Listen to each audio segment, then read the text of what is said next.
AOC on 2024, the climate crisis and selling out. Now we're gonna zero in on the selling out part, and you notice they have quotes within the quotes over selling out, as if it's questionable, as if it's in question. So let me bring this down and let me read these little snippets I got, little excerpts I should say I have here, and to start with this one.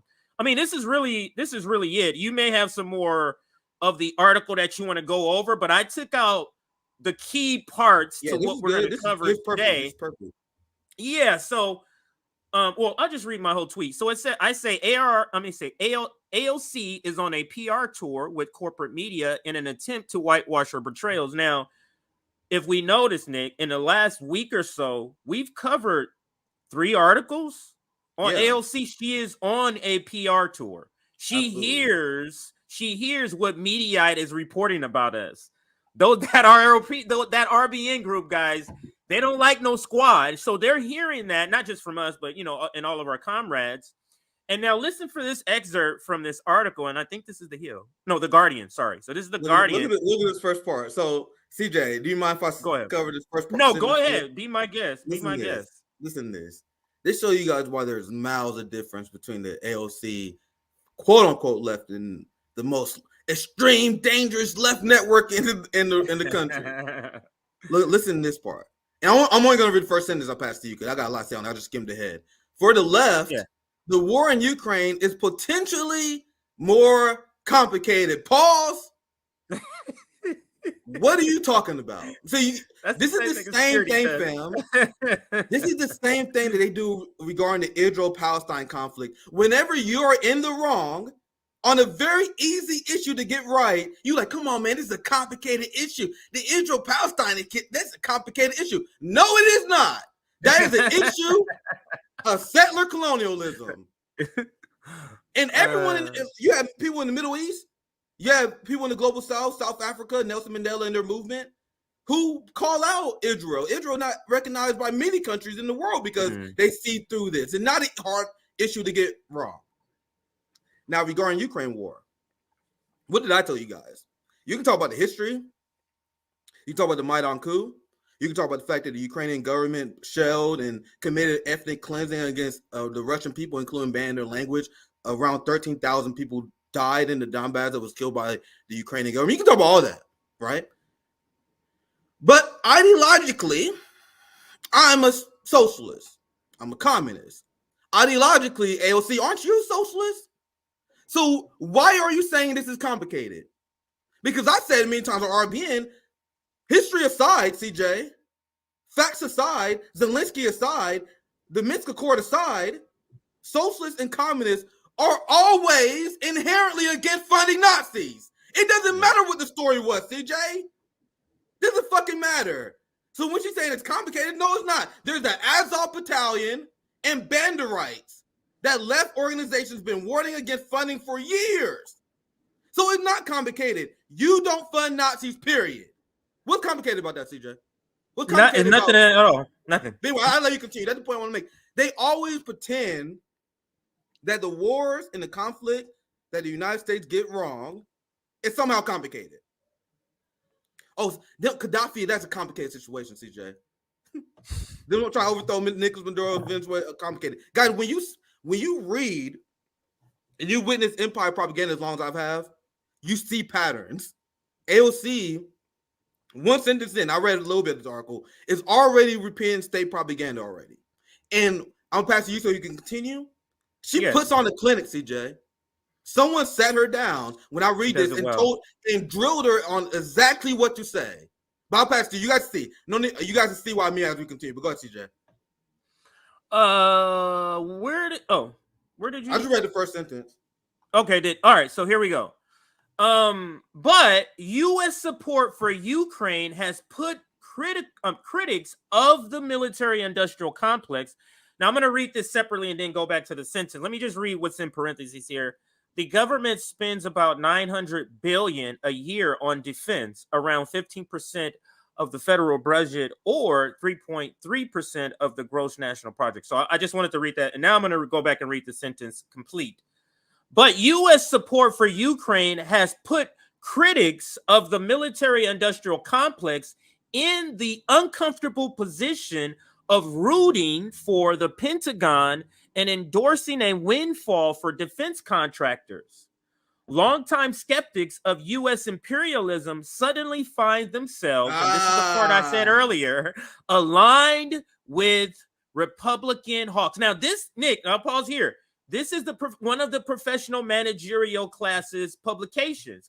It's one of their better ones, but this is still one of their. So to hear this from them is quite not shocking, but it's eye-opening to me that they're this. Yeah, it's a tell. That's a better way of saying it, because they're describing her as a critic. They're describing her and progressives overall. They're critics of the military-industrial complex typically, but this putting them in an uncomfortable position for rooting for them. This is the part that really is eye-opening to me. And endorsing a windfall for defense contractors, Nick. Yep. Go ahead. That's eye-opening that they admit that. To that point, I have made a point on this show, and I'll keep bringing up to Bernie Simps on Twitter. You can be emotional. You can have these fatherly feelings for Bernie all you fucking want, you simps. But here's a fact. Bernie Sanders made a vote, and that vote led to a boom of Raytheon and Boeing and defense contractors, which is a massive and permanent L on your record, Bernie. This is why people like Michael Prenti abandoned Bernie Sanders long ago, because he is now enabling imperialism. Because CJ, the Pentagon and the United States government, I know they lied before, but surely they're telling the truth this time. That's what the Bernie left want us to believe. And Bernie Sanders and AOC, who paint themselves as a critic of the military-industrial complex, you know we're the smart left on RBN, right? You know there's the dumb left. CJ, these are the people who only listen to politicians' words. You know Bernie and AOC say they're anti-war. Why you guys don't like them? AOC says she don't like war. AOC and Bernie says they don't like corruption. Why you question them? And then there's the real smart left, the RBN left, who we don't care what the fuck you say, fam. What you tweet about and what you say is irrelevant. What are you voting for? What power are you enabling? That's why you don't have to pay attention to Bernie's tweets no more. He got a live stream going to do today that I'm sure he's going to do great, made a few hundred views. No one watches them anymore. Because it doesn't matter, because they virtue signal, they grandstand, they hot dog in front of the camera, and then they vote for empire. So in this article, they say, yo, these people are critics of the military-industrial complex. I would not agree with that sentence. They pretend they are, but they've been voting with the war for years. But I'll let you continue, CJ. I'm going to have a lot of things. I need to cut myself short. Go ahead, CJ. Yeah, no problem. I text you. I read the first I read the first 2-3 paragraphs. I decided to stop because I'm like, all right, dude, I'm going to destroy this month. I don't need to read more. I cover it. I watched CJ present it live. I was like, this is unbelievable. They're being forced to talk about this. Anyway, sorry, go ahead, CJ. There's going to be a lot for me to say. So go ahead. Yeah. So let's go to this other excerpt, and then we'll bring up the actual article for any other bits and pieces we want to touch on. Now, understand this is part of what it's a companion. It's speaking to that. These aren't two separate paragraphs. They're back to back. So AOC articulates the uneasy accommodation that they just referred to, and here's the quote: "It's a legitimate conversation. I think on one hand," now let me pause here. Typically, Nick, when somebody says, "I think on one hand," they tell you about the other hand. So they try to give both sides. That's why they're saying it's a hard. She doesn't do that. She only gives the talking points for the State Department only. Yeah. And then she never goes. But on the other hand, never does that. That's a great point, CJ. So here's a quote again. "It's a legitimate conversation. I think on one hand, it is important for us to underscore what a dramatic threat to global order." That's funny that she uses that, global order. I don't know how I feel about that. I don't know if she knows what she's saying or she knows what she's saying. You know what I mean? She knows what she's saying. Though. So global order? This is the part where this is why I texted you, CJ, when I got to this part. Because why would any socialist or any anti-establishment fighter, no matter how you want to label yourself, be someone who supports the current global order of hypocrisy? How many Nick at Night, how many segments have I done? Yeah. How many guests like Maury Kimberly, right, that we had on that explained the hypocrisy and the ridiculousness of the Western rules-based order? The Western rules-based order says that the United States can sanction, starve, and bomb as many civilians as they want with no consequence, and they can overthrow any democratically elected government that they disagree with. That is the rules-based order that anyone should be trying to look into overthrow if you're a radical anti-establishment. But AOC is saying we gotta protect this imperial capitalist order. So how does people who have this belief, CJ, how are they the closest allies we have? At what point do you become a straight up enemy? She is propping up and trying to defend the global order that destroyed, robbed, and stole the wealth of our people, CJ. That's who these are the people that's who she's representing, who committed genocide in Yemen, bombed Somalia, helped fund and was complicit with the genocide of the Palestinian people, funding Cop City, stole our wealth via civil asset forfeiture, stole the lands of indigenous people in the United States. But AOC want to defend this global order? But Ryan Graham's still like her. Many progressives still like her. She is a straight up enemy and asset of white supremacy. You guys understand? This is why they're scared of us on RBN. That's why we are the most extreme left, because we are calling AOC someone who's complicit with white supremacy. That is a statement that blows the mind of the brain left, that makes them immediately block us. But that is literally what she's saying here, fam. That is not hyperbole. She is defending the global order, which many progressives would agree is white supremacist. CJ, Olayemi, who loves AOC, right? Olayemi and all these boutique leftists will write an article in Jacobin talk about how the United States and the West is a white supremacist society, right? They will do all these complex analysis of how our society is evil, correct, CJ? But then they turn around and say, I want to defend this evil order. What the fuck? Now you guys know why RBN look at these people as side-eyed as I look at Republicans? You know how bad the system is, and you still want people to die to defend it. That is unhinged, fam. And when are people going to call it out?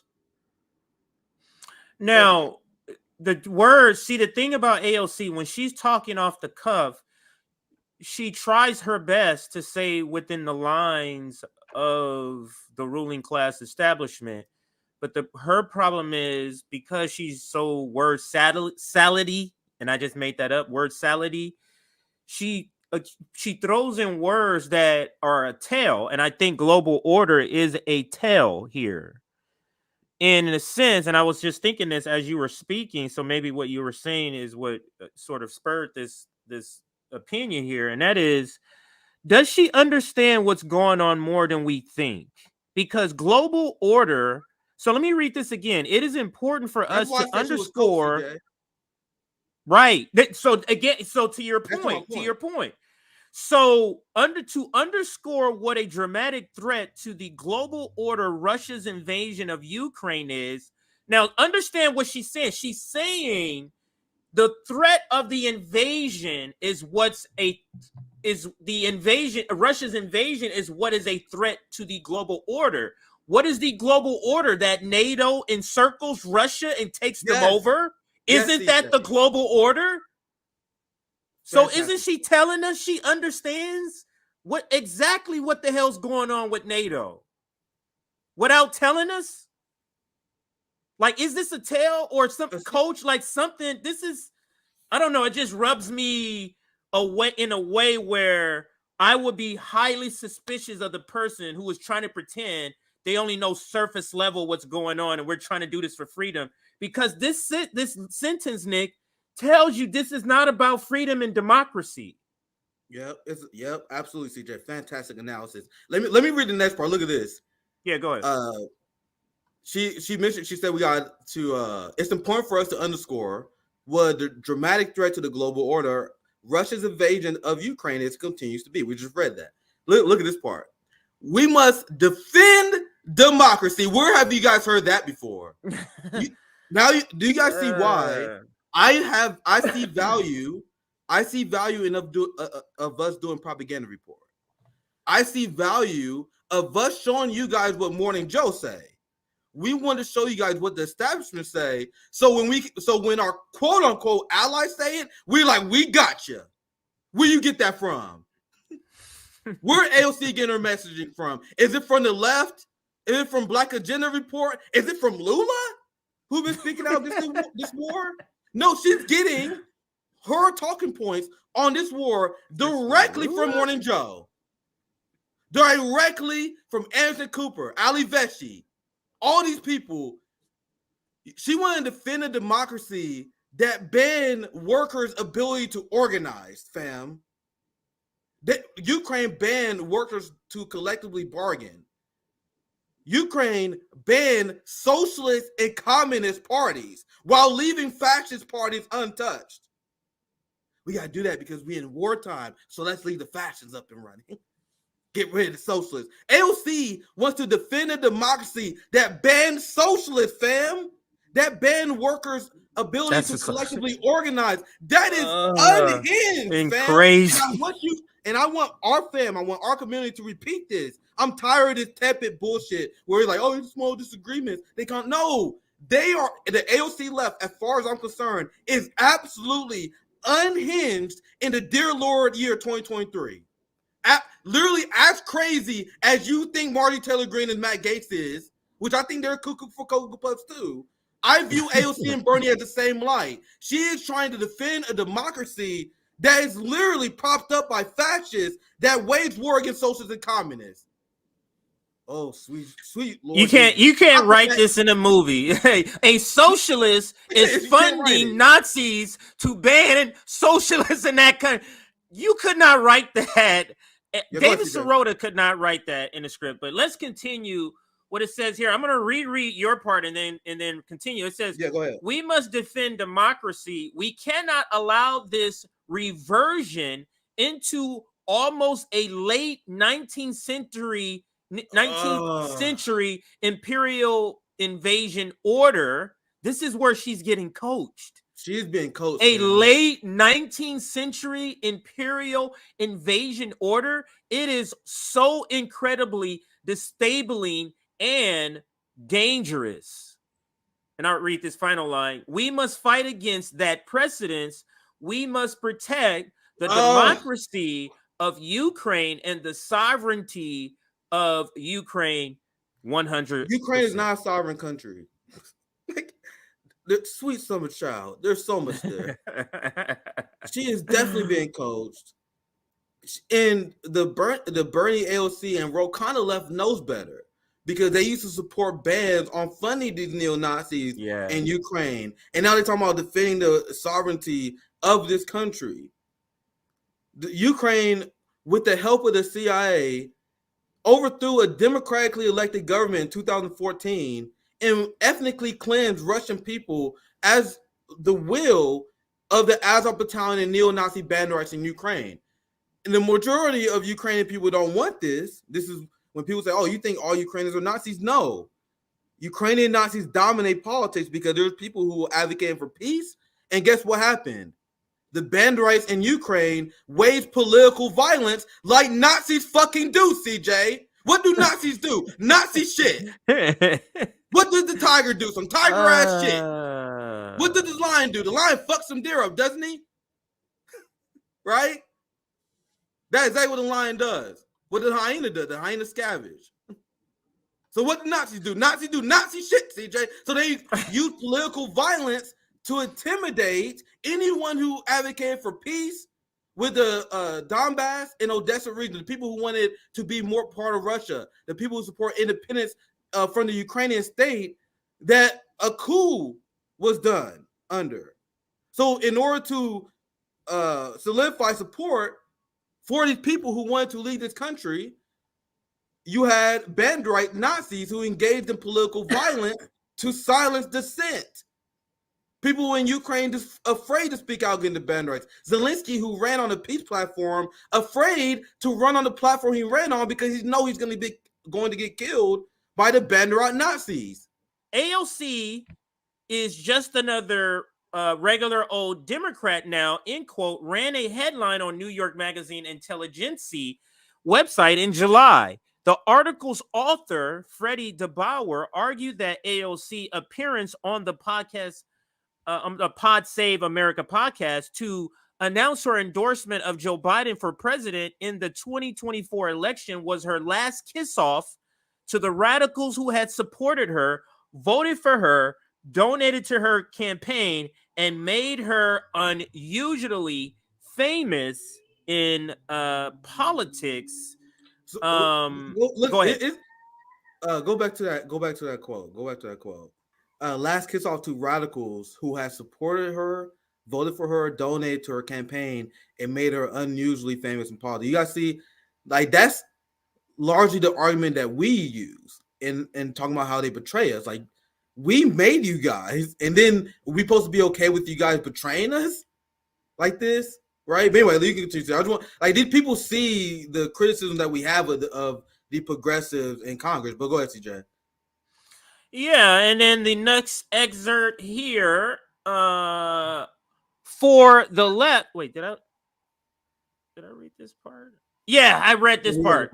We read. So these other two snippets are the parts that we already read. But the point being here, and I do want to go back because I did have another point here. When she says this part here, to me, is where, to your point where you said she's obviously being coached.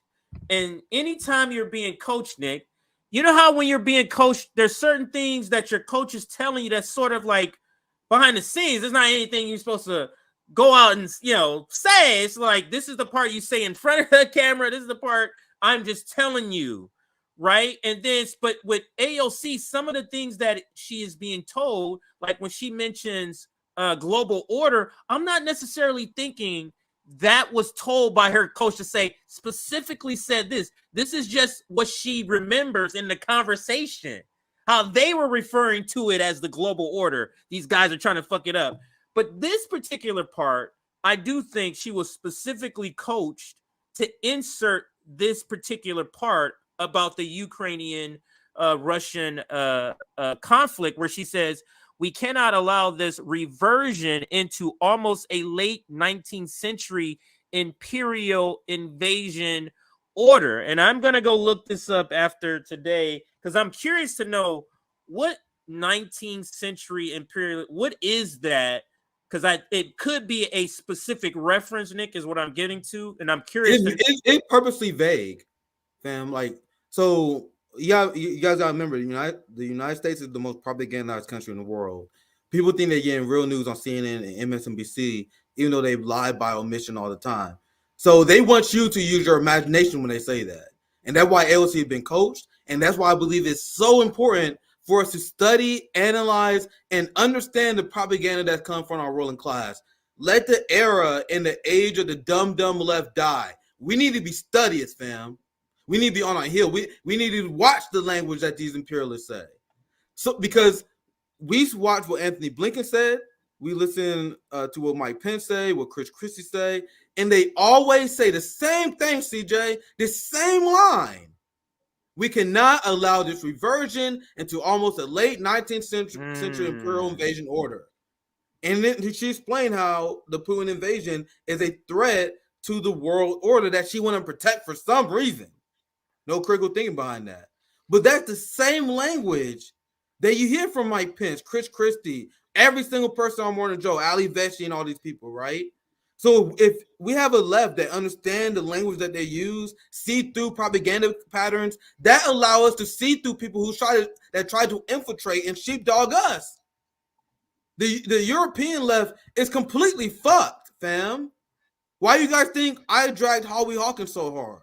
Why you guys think that we are so hard on the NATO left? Because you have the Green Party in the UK, the Green Party in Sweden and in France, who literally flipped on their position of NATO in the last 2 years.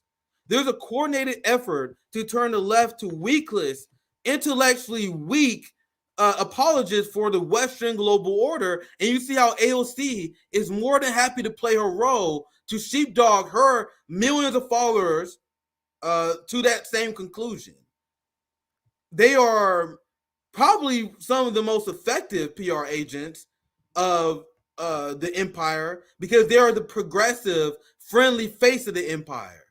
AOC is here to put a smiley face and the emoji on the empire, fam. It's important. The reason why, to me, they're more insidious and just more terrible is a couple of reasons. One, these are the people in charge, put in charge by the ruling powers to get the younger generation involved in this nonsense. That's one of the top reasons why, to me, that makes them one of the most disgusting. And couple that with they're doing this while acting like they're not corrupted by money. So you're taking money from poor and working people and doing this. So those two things, in doing this in order to entangle, I'll use that word, entangle young people into believing this stuff, like Harry Sisson. I think that's his name, like Harry Sisson. But go ahead, Nick. I just want to put that up because we're here to remind people of the past. The United States have amnesia. The Bernie Sanders left are trying their best to be complicit in this amnesia because I showed you before. I'll put it back up. You had Congress and the progressive members of Congress, and progressives been advocating globally for a while for Congress to ban arms to Ukraine militia neo-Nazis, correct? Now the AOC and Bernie left will deny this vigorously to this day. To this day. Like when I see the Voss NATO debate, when he debate people on NATO, he had a debate with Eddie Liger, our friend, our family at Midwestern Marks. I always watch the debate because I'm always interested. I'm not interested in what Voss had to say. He's just a figurehead. I'm interested in seeing what the NATO left argument is to the Ukraine war. And Voss is, to his credit, to be fair, he's one of the few people that willing to debate who's like openly Democratic. So he one of the people that debate. So that's the only reason I'm forced to watch them. And their argument, for real, like Eddie Liger bring up neo-Nazis in Ukraine. Their only argument is just straight up deny it, CJ. They say, "Oh, it's overblown. No, there's no Nazis in Ukraine. You European and Putin talk about this. It's always the argument. That's why I show you guys this shit all the time." Ro Khanna had a tweet in 2019. Ro Khanna had a tweet in 2019 where he called out them reversing this. Because you got to see how this in 2018. They reversed this ban, right? And then Ro Khanna was upset and say, "Hey, we need to reestablish the ban on neo-Nazis in Ukraine that we had." He was upset about that. And then the Ukraine war happened, and then he deleted his tweet. Weak ass. So, fam, I'm asking you guys this question. If Ro Khanna and the NATO left are intellectually honest, why would Ro Khanna delete his tweet calling out funding of neo-Nazis in Ukraine? So that's why it's extremely important for us to correct the record. And I'll explain this to a friend I know before who was tricked by the establishment, one of my friends in real life.